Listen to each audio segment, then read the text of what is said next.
안녕하세요, 시청자 여러분. 오늘은 안나님과 함께 수학 공부법 여러 가지 실험을 하면서 발전해 온 그 방향을 갖다가 대략 중요한 것만 골라 뽑아서 설명을 한번 해드리려고 합니다.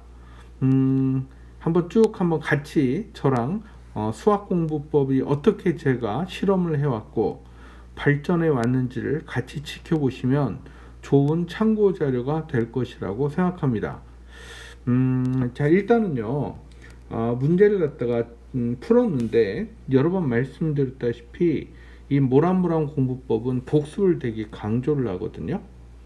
근데 복습을 갖다 강조를 하려면 몇 번 풀었고 어떻게 풀었고 이런 그 데이터가 남아야 되잖아요. 그래야 다음번에 그 또 다른 어려운 문제가 나왔을 때 어떻게 처리해야 되는지를 방향성을 결정할 수 있는 중요한 지표가 되니까요. 그죠? 요건 이해가 되시죠? 네. 본인은 어떻게 공부했는지 잠깐 물어볼까요? 어떻게 공부했어요? 어려운 문제 나왔다. 그냥 일단 계속 잡고 있었죠. 몇 시간 되든. 몇 시간이 돼도 와, 의지 한국인 스타일이구나. 네. 수학은 잘 하고 좋아하신다고 그랬었나요? 네. 네네. 우리 안나님은 수학 쪽으로는 좋아도 하시고 그 다음에 잘 하기도 했다고 알고 있어요. 자, 우선 체크법 한번 본인 것과 비교해 가면서 한번 볼까요? 예전에 정말 몇십 년 전에 지금 기억나는 대로 썼어요. 아마 그동안 그 변경된 거 따지면 몇십 번 바뀌었을 텐데 크게 일단은 뭐 별표하고 몰랐던 문제가 있으면 이렇게 별표를 하고 그 다음에는 제가 이제 뭐 이렇게 괄호를 치기도 하고요. 세 번, 네 번 풀고 괄호를 치기도 하고 끝났으면 이렇게 표시하라고도 했어요. 그래서 보통 그 표시가 끝났을 경우는 이렇게 되죠. 별표를 하고 네 번쯤 푼 다음에 자신 있으면 이렇게 이 대괄호를 치면 드디어 이제 이 문제가 끝났다라는 표시가 되는 이런 식으로 초기에는 많이 사용을 했었어요. 근데 최근에는 아이패드를 사용하고 이 굿노트라는 프로그램을 갖다 사용하면서 강조한 뒤로는 이런 식으로 제가 많이 해줘요. 네 번 풀고 다섯 번 풀고 네 번 풀고 다섯 번 풀고 그리고 끝나면 이 페이지를 딴 데로 옮기거나 지우면 되잖아요.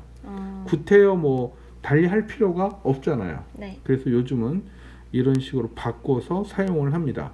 여기까지는 특별히 뭐 보태거나 뺄 게 있을까요? 아니요, 없을 것 같아요. 네, 뭐 그래서 어떻게 풀었고 몇 번 풀었고 요즘 하는 이런 방식으로 치면 이런 게 이제 모이면 5개씩 되니까 제가 맨날 하는 것처럼 너무너무 어려운 문제는 100번 푼다고 치면 좀 전에 말씀드린 이런 게 20개가 모이면 되겠죠. 근데 실제로 저는 정말 가르치는 학생들 중에 30번, 40번 풀게 하는 경우는 매우 흔합니다. 왜냐하면 어렵고 정말 그 개념이 막 연결이 안 되는 그런 문제들은 정말 많이 풀어야 되더라고요. 아마도 우리 안나님은 머리가 그렇게 나쁘진 않았을 거라고 짐작이 돼요. 그렇지 않나요? 거의 학교 수업 시간에 어려운 문제는 잘 이해했나요? 어때요? 학교 수업 시간에 풀었던 것 중엔 어려운 건 없었죠. 그죠? 근데 저는 학교 수업 시간에 이해하는 문제가 어려운 문제는 거의 없었어요.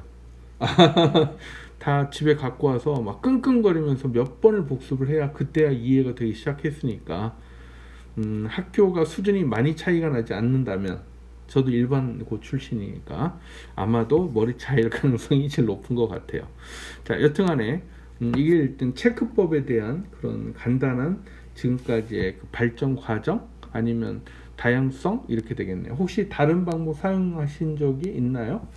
뭐 이렇게 정자 사용할 때도 있었고요. 저만 해도 예를 들어서 그다음에 어떤 선생님들은 뭐 세모 치고 뭐 이렇게 하는 학생도 있는데 이건 저는 사용 안 해봤는데 뭐 세모 치고 뭐 어떻게 표시하는 그런 방법도 들은 것 같아요. 혹시 본인이 쓰였던 방법이 있다면? 전 풀고 고치면은 아예 똑같은 새로운 문제집에 또 풀었어요. 그러니까 같은 그 단원을 포함하고 있는 다른 문제집을 풀었다는 아니요, 얘기죠? 같은 문제집. 똑같은 문제집을? 네. 어떻게 보면 제가 주장하는 모란모란 공부법이랑 되게 다 있네요. 제가 그래요? 맨날 그러거든요. 저 교과서를 3권까지 사본 적 있어요. 똑같은 교과서를. 왜냐하면 우리 시청자 여러분들은 기억하실지 모르겠지만 저는 무조건 암기 과목 같은 경우에는 모르면 밑줄을 갖다 막 그어놓고 자신 있으면 지우고 그 다음에 지우다가 남는 것들만 계속 복습하다가 또 지우다가 나중에는 깨끗해지게 만들어요. 종이는 얇아지죠. 샤프로 이렇게 밑줄 친 다음에 계속 지워대니까. 근데 지워대다 보면요, 나중에 종이가 너무 얇아져가지고 빵꾸 떨어져요. 아마 저처럼 복습을 여러 번 하는 사람들이 없으니까 시청자 여러분들은 그런 경험 하시기는 쉽지는 않겠지만, 네, 그거랑 되게 일맥상통하지 않나요? 네, 그런 것 같아요. 네, 그러면 솔직히 공부 잘하셨겠다. 수학은 네, 수학은 잘하셨겠다. 정말 중요해요, 복습이라는 게. 복습을 강조하는 사람들은 대부분 타고난 머리에 비해서 공부 잘해요. 저는 아마 저보다 머리 더 좋은데 저보다 공부 조금 한 사람 본 적이 없어요. 아, 정말이에요. 저 머리도 나쁜데 공부 시간도 작았는데 그래도 학벌은 일단 성공한 편이잖아요. 그거는 제가 워낙 복습을 강조했기 때문이라고 생각하거든요. 자, 뭐 시청자 여러분 지겨울 테니 그 다음 걸로 넘어가겠습니다. 그럼 반복해서 풀어야 되는 그 문제들은 어떻게 풀었나 이걸 한번 얘기해 볼까요? 예전에는 지금 연습장에다 풀었어요. 가장 평범하게 수학. 방법이 없잖아요. 예전에는 뭐 달리 도망칠 구석탱이도 없고 그냥 뭐 연습장에다 죽어라고 풀었죠. 제가 고등학교 1학년에서 2학년 중간고사 아니야 기말은 아니고요. 한 2학년 한 가을쯤에 정신 차렸거든요. 그 전까지는 공부를 잘 안 했어요. 공부를 하려다 보니까 너무 힘들어가지고 거기다 원래 수학 머리가 별로 없는 상태에서 갑자기 수학 공부하려다 보니까 너무 힘들어가지고요. 그냥 연습장에다 풀었죠. 애들한테도 제일 처음엔 그냥 연습장에 풀라고 시켰던 것 같아요. 그러다가 이왕이면 복습을 하는데 이렇게 암기 과목처럼 중요한 부분을 줄쳐가지고 그 부분 위주로 복습하는 게 어떨까? 암기 과목이랑 좀 비슷하게 하는 그런 아이디어를 가지고 조금씩 변화를 주려고 노력을 하기 시작했죠. 근데 중요 부분을 갖다 체크를 내도 이 수학이라는 게 다른 암기 과목들과는 다르게 이렇게 흐름이 있잖아요. 문제를 풀 때. 네. 흐름이 있는데 중간 것만 덜렁 외워봤댔자 이 문제 흐름하고는 전혀 관련이 없더라고요. 그래서 이때 느낀 건 일반 암기 과목처럼 수학을 하면 난 정말 망하겠구나. 네, 그래서 학생들한테 처음에 주요 부분을 체크해서 이 부분 위주로 하라. 뭐 이 정도 말 빼놓고는 사실 별로 도움이 될 만한 게 없더라고요. 그러다가 시간이 너무 아까우니까 복습은 눈으로만 해도 되지 않을까라고 했어요. 근데 이건 절반만 성공했다고 생각해요. 눈으로만 복습을 강조하게 될 경우에는 복습의 수는 늘지만 시험을 갖다 보게 되면 복습이 많이 했는데도 불구하고 별로 효과가 높지가 않더라고요. 그러니까 가성비가 약간 높은 정도밖에는 안 된 것 같아요. 막상 그 축구로 치자면 골 결정력이 떨어진다고나 할까? 막상 시험 볼 때 어려운 문제를 쭈루룩 푸는 힘이 떨어지더라고요. 그래서 이거는 좀 아닌 것 같다 싶어갖고 요즘에는 이제 계단식 진도 눈으로만 하는데 이걸 추가를 한 거예요. 무슨 얘기냐면 이제 풀이 과정이 이렇게 쭉 있으면은요. 여기에다 제가 말랑말랑 잘하는 걸 갖다 대고 풀이 과정을 갖다 눈으로만 봐도 도움이 되는데 이왕이면 더 도움이 되면 좋잖아요. 그래서 말랑말랑 잘하는 것 갖다 대고 여기를 가린 상태에서 조금씩 한 칸씩 내려가는 거예요. 그 다음 칸을 볼 수 없게 하면서 그 칸이 뭐였지? 고민하다가 한 2, 3초 고민하다가 한 칸 내리고 2, 3초 고민하다가 한 칸 내리고 이런 식으로요. 그래서 밑에 걸 갖다 가린 상태로 조금씩 내려가면서 하다 보니까 이거는 효과가 꽤 높아졌어요. 물론 시간은 당연히 조금씩 가리면서 나가니까 좀 떨어지긴 하지만 무턱대고 눈으로만 보는 거는 또 눈이 방황하거나 효율성이 떨어지니까 이 요즘 제일 계단식 진도로 이름 붙였는데 이거 꽤 좋은 방식이다라고 생각하고 있습니다. 그래서 요즘은 이걸 제가 강조를 많이 하고 있습니다. 그래서 말랑말랑 자라고 해서 하는데 말랑말랑 자 필요 없이 그냥 A4 용지, 복사지 같은 거 절반 접어가지고 여러분들도 수학풀이 과정에 딱 대놓고 이렇게 조금씩 내려가면서 확인하시면 쓰는 것보다는 못하지만 가성비는 꽤 좋은 편이라고 자신합니다. 요거까지는 어디 이해가 되세요? 네. 네. 본인은 다 쓰는 편이었나요? 네. 네. 네.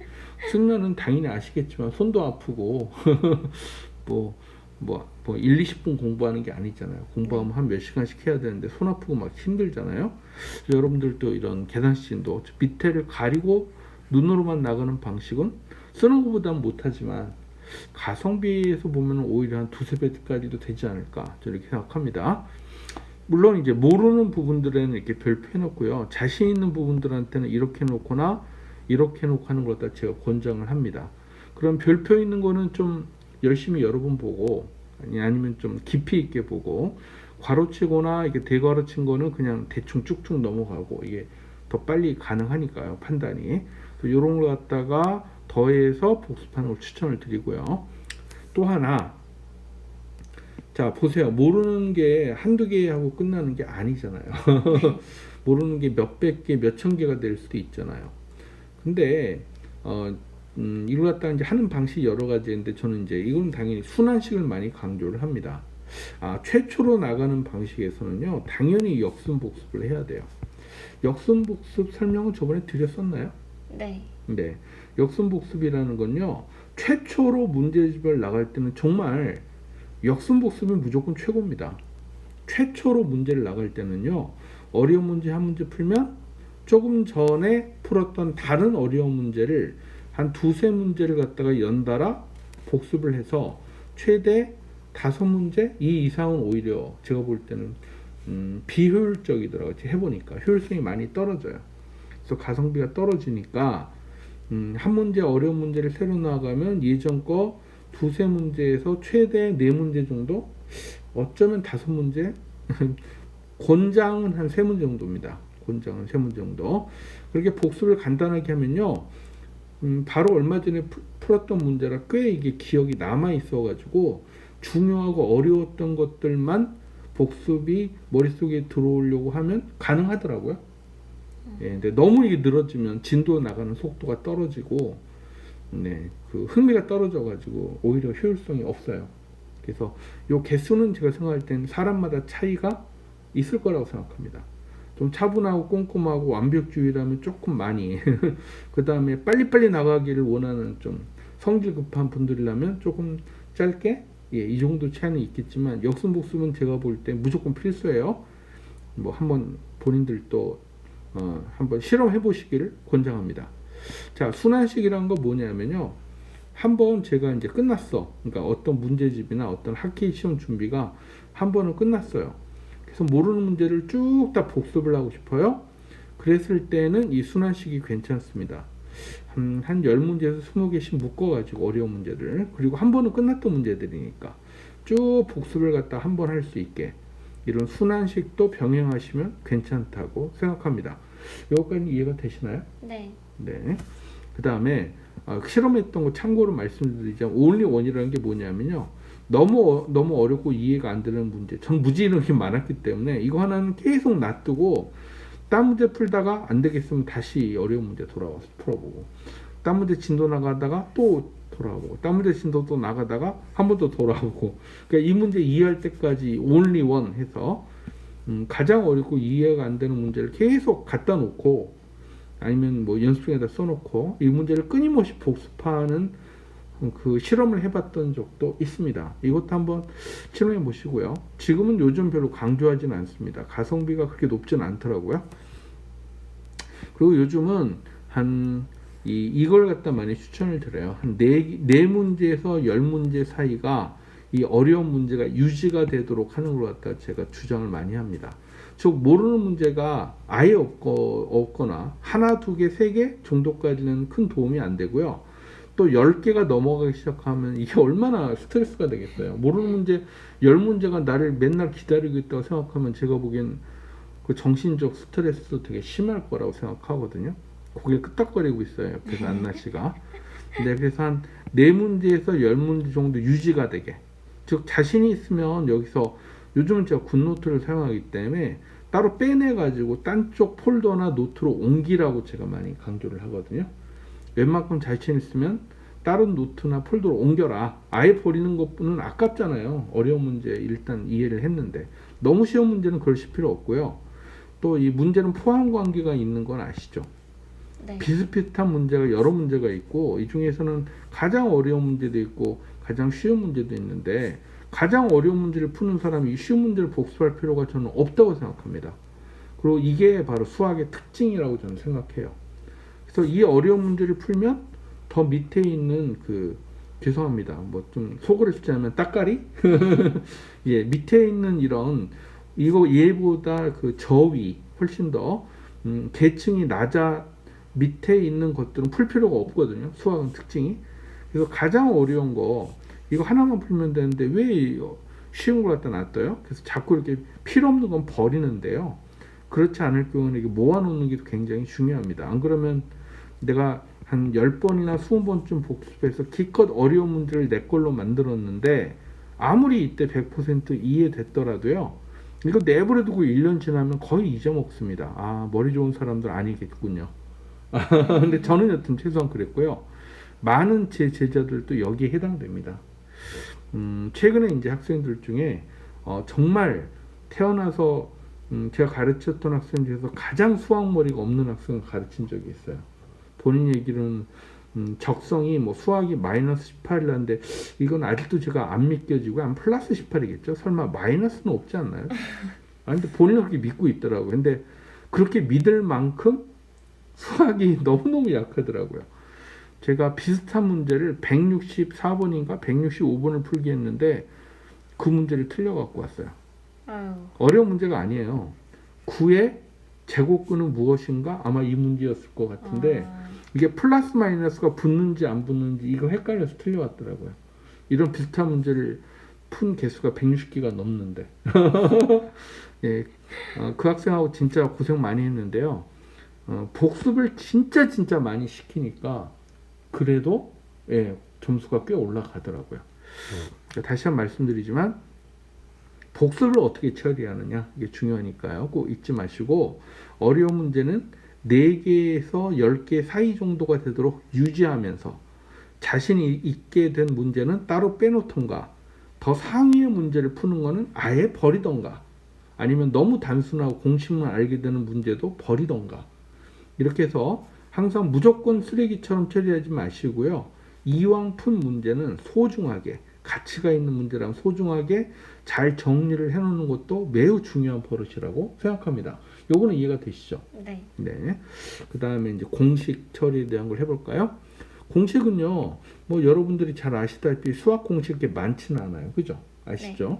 우리도 같이 공식 정리 이것도 제가 우리 안나 씨랑 같이 해본 적이 있어가지고 아실 거예요. 그죠? 한 2, 30페이지? 그것도 막 글씨 막 짜잘짜잘하게 조그맣게 쓰지 않고. 그죠? 네. 2, 30페이지면 초등학교 때부터 고등학교 것까지 공식이 다 정리가 됩니다. 심지어 기하, 확률과 통계 이런 거 다 포함해서 미적분 1, 2 다 포함해서 해도 2, 30페이지면 충분히 가능합니다. 왜냐하면 사실 문제집에 있는 공식은 더 이거보다 분량이 훨씬 많은데요. 죄송하지만 당장 문제 풀 때 필요 없는 쓸데없이 막 페이지를 갖다가 채우기 위한 그런 공식 페이지들이 되게 많잖아요. 별로 쓸데없는. 네, 간단한 그런 것들. 그래서 그런 것들 빼고 나면 2, 30페이지면 충분해요. 그죠? 네. 네, 그래서 2, 30페이지 정도의 문제를 계속해서 복습을 하는데 당연한 얘기지만 공식은 정말 중요하잖아요. 그래서 제가 학생들한테 항상 하는 얘기가 쉬운 문제나 하위 문제나 중복되는 문제는 빵번. 그 다음에 어려운 문제는 10번에서 100번. 그 다음에 공식은 1000번. 제가 맨날 강조하는 거 있습니다. 공식은 1000번. 막상요 수능 볼 때 수능에 나올 수 있는 모든 공식들을 갖다가 필요할 때 막 쫙쫙 뽑아서 쓸 수 있는 사람 비율 별로 안 높아요. 그죠? 네. 어떻게 생각해? 몇 프로나 될 것 같아요? 완벽하게 시험 범위에 해당되는 공식들을 언제든지 필요할 때 꺼내서 쓸 수 있다. 비율. 100% 중에 네네. 한 11%? 하필이면 또 11%. 저는 한 10% 생각하고 있어요. 아, 10%. 그래요? 네네. 2등급까지. 등급으로 따져서 예, 막상 굉장히 적습니다. 의외로. 그리고 굉장히 공부 잘하는 학생이요. 간혹가다 틀려서 와서 아니 네 실력이 이거 왜 틀렸어 이 문제를? 물어보면요. 갑자기 엉뚱하게 공식 몰라서 틀려 있어요. 저 그런 경우 꽤 많이 봤어요. 막상. 공식 순간적으로 헷갈려가지고 틀린 거예요. 그래서 공식 처리 굉장히 중요한데요. 예전에는 문제집 교과서가 앞에 있는 공식 부분, 기초 개념 나오는 그 부분을 당연히 썼었죠. 근데 이게 쓰다 보니까요, 아까 말씀드렸다시피 너무 필요 없는 것들이 많은 거예요. 페이지를 채우기 위해서 문제 푸는데 필요 없는 내용이 너무 잔뜩 들어가 있는, 뭐라 그러죠? 그 포장지에 막 질소 집어넣고 사실 속에 있는 과자는 작은데 많은 그런 느낌? 네, 그런 느낌이 들어가지고 요즘은 제가 차라리 공식지를 만들어주고 있어요. 그래서 이거는 저희 카페에 가면 이게 올라가 있습니다. 우리 안나 씨도 고생하면서 만들었으니까 알죠? 그죠? 올라가 있고 이거는 틈틈이 제가 지금은요 그 필기로 그냥 써놓은 거라 좀 상당히 보기가 안 좋거든요. 차차 그 책으로 낼 수 있게 따로 이번 책의 부록 같은 거로 낼 수 있게 공식집으로 정리하려고 노력을 하겠습니다. 그리고 거기에 이제 제가 그 뭐죠 점검할 수 있도록 하나씩 점검 페이지를 넣어놓는데, 네 점검 페이지는 이렇게 빵꾸 뚫어서 빈칸을 갖다 뚫어가지고 넣는 식으로 해놓는 게 있는데 그것도 올려놓도록 하겠습니다. 그래서 정말 공식은요 1000번 복습해야 잘 있게 된다고 생각합니다. 최소. 네 어려운 공식들은 나중에 정말 헷갈리거든요. 그죠? 아시죠? 뭐 예를 들어서 a 3제곱 플러스 마이너스 b 3제곱 이거 맨날 헷갈리잖아요.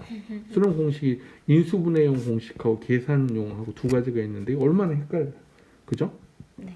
네, 그 다음에 이 어려운 문제를 처리할 때요. 저는 이제 한편으로는 과외 선생님도 겸하고 있기 때문에 예전에는 소원이 이걸 제가 설명하는 걸 동영상으로 녹화해서 주면 얼마나 좋을까.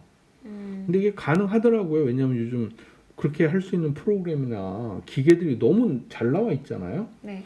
근데 막상 만들어 줬는데 그다지 학생이 한 번 보는 경우도 많지가 않더라고요. 막상 정리를 해줬는데 설명할 때 열심히 들었고 모르면 다시 볼 줄 알았는데 별로 안 봐요.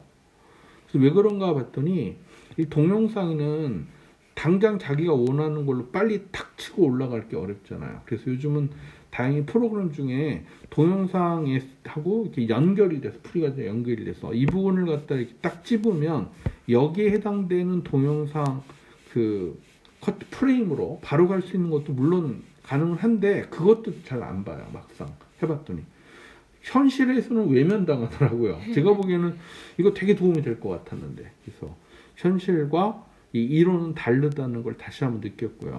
그래서 차라리 요즘에는 친절한 풀이 쪽에 초점을 맞췄어요. 한동안. 그래서 아이들이 보통 그 문제집이 주어지면 문제집에는 해설은요.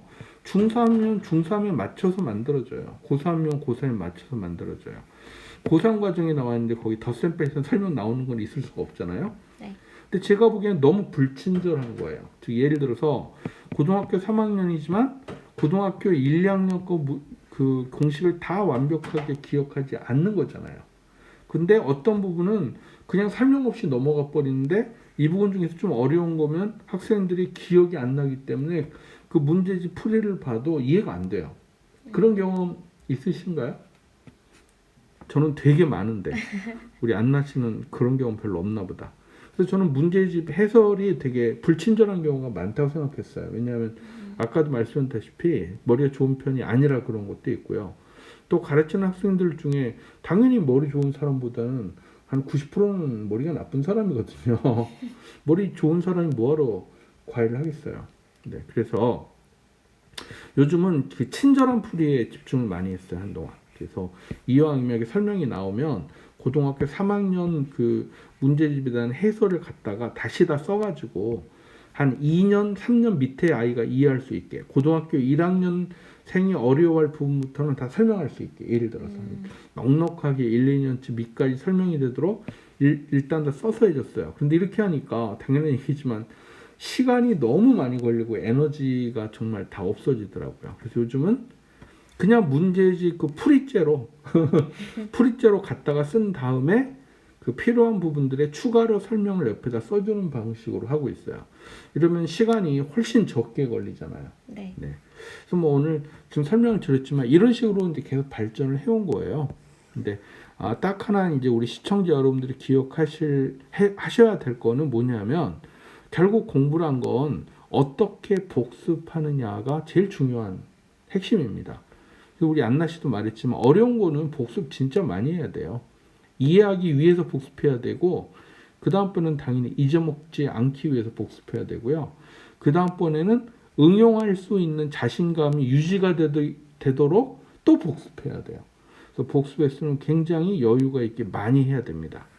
혹시 뭐 안나 씨 오늘 설명한 것 중에 이해가 안 되거나 본인이 하고 싶은 얘기가 있다면? 괜찮아요. 네, 알겠습니다. 같이 해주신 안나 씨 고맙고요. 시청자 여러분 오늘 이걸 갖다 참조로 본인의 수학 공부법 한번 점검해 보시길 부탁드리겠습니다. 수고하셨습니다.